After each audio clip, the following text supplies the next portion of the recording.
It may not look like a battleground, but this is where the fight's getting fierce. The world's biggest food and consumer goods makers jostling for position in a tough market. This time, the UK's Reckitt Benckiser selling its food division to McCormick of the United States. We're seeing a number of these companies in this sector looking at particular parts of the market and deciding that that's where they would rather focus rather than being very much a broad brush food conglomerate or a sectoral conglomerate. So I think we're seeing specialisation. I think we're seeing focusing on individual component parts of the market.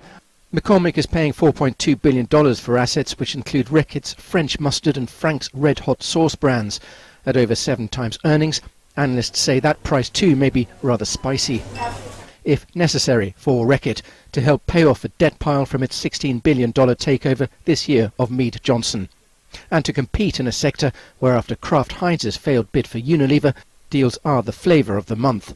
Officials of each individual company are looking at the way to enhance shareholder value in the most optimal way, and this is the way to perhaps unlock some of that shareholder value, sell non-core assets or allow non-core assets to be bid for by competitors. Unilever is believed to have wanted the Reckitt division itself, though might also sell off some of its own food assets, while Nestlé is thought to want to divest its confectionery division. This a sector that's far from set yet.